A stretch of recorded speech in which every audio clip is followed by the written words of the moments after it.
চরমোনাই পীরের দল ইসলামী আন্দোলন বাংলাদেশের মহাসমাবেশ থেকে ইসলামী শক্তিগুলোকে একতাবদ্ধ করে নির্বাচনে অংশগ্রহণের যে ইঙ্গিত এসেছে এবং সকল ইসলামী দলগুলোকে যেভাবে ঐক্যবদ্ধ করে সেই মহাসমাবেশে যোগ দেওয়ানো গেছে এবং যে ঐক্যের আহ্বান এসেছে তা থেকে একরকম পরিষ্কার যে আগামীর বাংলাদেশের রাজনৈতিক দিক নির্ধারণে এই মহাসমাবেশ ছিল একটি ঐতিহাসিক মুহূর্ত।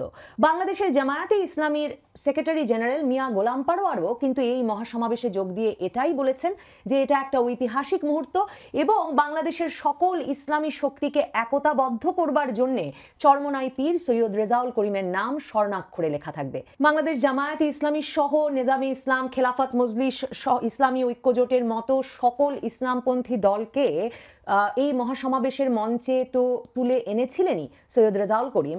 এর পাশাপাশি গণ অধিকার পরিষদ, জাতীয় নাগরিক পার্টি, এবি পার্টি সহ মোটামুটি বাংলাদেশের এখনকার রাজনীতির সকল গুরুত্বপূর্ণ দল এবং সেসব দলের প্রতিনিধিরাই উপস্থিত ছিলেন এই মহাসমাবেশে। তবে বিএনপিকে ইসলামী আন্দোলন বাংলাদেশ আমন্ত্রণ জানায়নি এবং এই আমন্ত্রণ না জানানোর পেছনে কাজ করেছে এই ঐক্যবদ্ধ শক্তির যেটা প্রধান দাবি যে আনুপাতিক পদ্ধতিতে আগামীর নির্বাচন অনুষ্ঠিত হতে হবে, পিআর পদ্ধতিতে নির্বাচন অনুষ্ঠিত হতে হবে।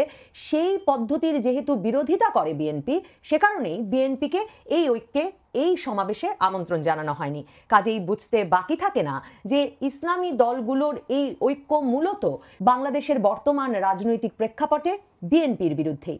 দেখুন, সৈয়দ রেজাউল করিম চরমোনাই পীর সাহেব কিন্তু কোনো রাগঢাক রাখেননি যে তাদের এই ঐক্য মূলত বাংলাদেশের রাজনীতিতে ইসলামপন্থী দলগুলোর শক্তিকে একটি প্রধানতম শক্তিতে পরিণত করার জন্যই। সরাসরি তারা গত কয়েক মাস ধরেই কিন্তু বারবার বলছিলেন যে বাংলাদেশের এই 55 বছর বয়সে এসেও কখনো ইসলামপন্থী দলগুলো রাজনীতিতে গুরুত্ব পায়নি, নির্বাচনে ভালো ফলাফল করতে পারেনি এবং শাসন ক্ষমতায় প্রভাব রাখতে পারেনি এবং এর ফলেই 92% মুসলমানের দেশ বাংলাদেশেও ইসলামী শাসন ব্যবস্থা প্রবর্তনে বাংলাদেশ ভালো করতে পারেনি, পিছিয়ে থেকেছে।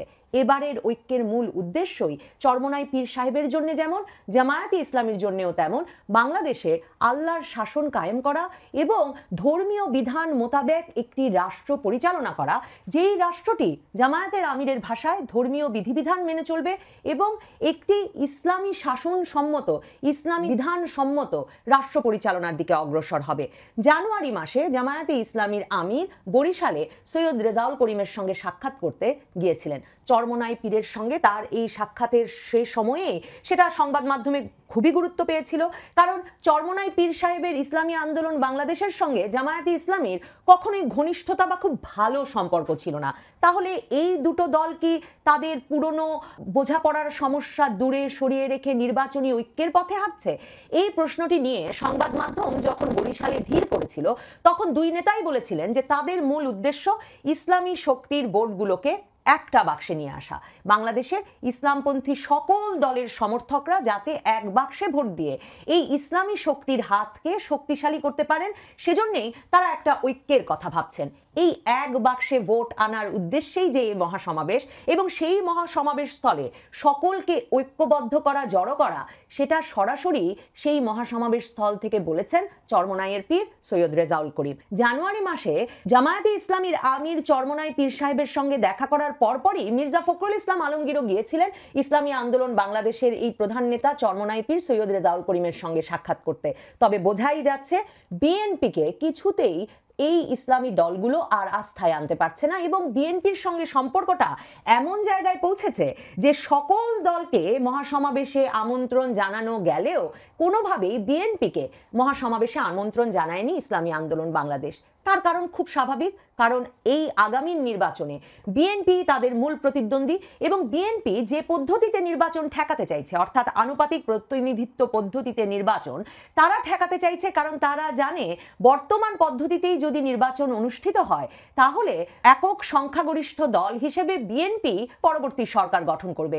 অথচ জামায়াতে ইসলামী, জাতীয় নাগরিক পার্টি সহ ইসলামী আন্দোলন বাংলাদেশ সহ বাংলাদেশের অন্যান্য রাজনৈতিক দলগুলো, এমনকি বামপন্থী অনেক দলও, তারা সকলেই আনুপাতিক প্রতিনিধিত্ব পদ্ধতির নির্বাচনের কথা বলছে। বিশেষ করে সংস্কার বিষয়ক আলোচনায় এটাই তাদের মূল দাবি, কারণ তারা মনে করে যে প্রতিটি ভোটের মূল্য সমান এবং এই রকমভাবে ভোট অনুষ্ঠিত হলে, আনুপাতিক প্রতিনিধিত্ব পদ্ধতিতে ভোট অনুষ্ঠিত হলেই কেবল আগামীর সংসদে ইসলামী শক্তিগুলোর যথাযথ প্রতিনিধিত্ব নিশ্চিত করা সম্ভব।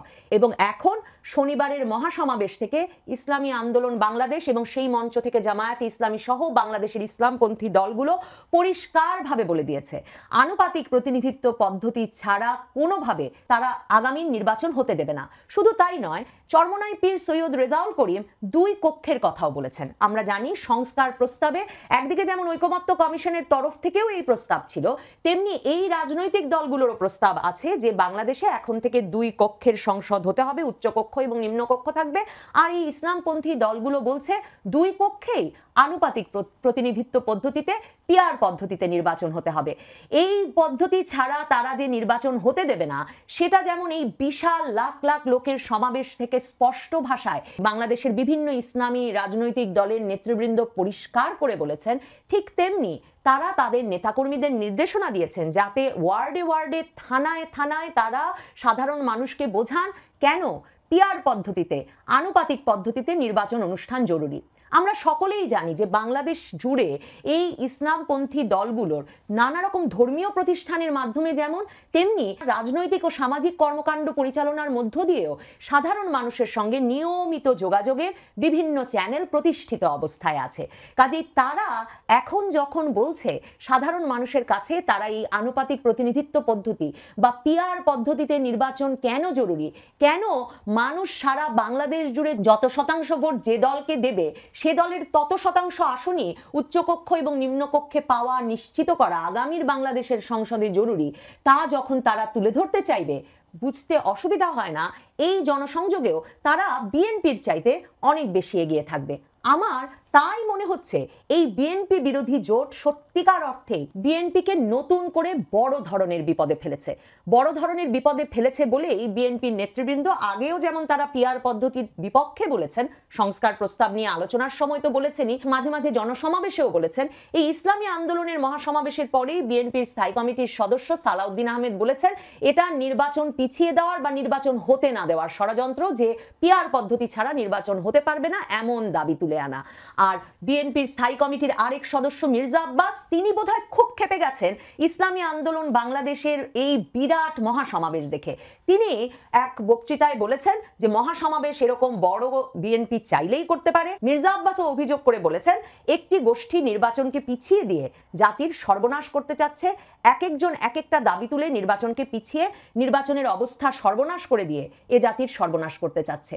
কিন্তু ইসলামী আন্দোলন তাদের মহাসমাবেশ স্থলে সত্যিকার অর্থে সকল রাজনৈতিক দলের যে ঐতিহাসিক মহাসমাবেশ জামায়াতের ভাষায় বললে তৈরি করেছিল, যে ঐক্য গড়ে তুলেছিল, গণ অধিকার পরিষদ, জাতীয় নাগরিক পার্টির সার্জিস আলম গেছেন, গণ অধিকার পরিষদের নুরুল হক নুরু গেছেন, এবি পার্টির নেতারা গেছেন, এই যে ঐক্য তারা তৈরি করেছিল, তারপর বিএনপির একতরফা দাবি বা একতরফা একগুঁয়ে মনোভাব যে তারা পিআর পদ্ধতির নির্বাচন চায় না, তারা আগে স্থানীয় নির্বাচন চায় না, সেটা কতটা টিকবে শেষ পর্যন্ত সংস্কার বিষয়ক আলোচনায় কিংবা সরকারের সিদ্ধান্ত গ্রহণের ক্ষেত্রে, সেটাও আসলে দেখবার বিষয়।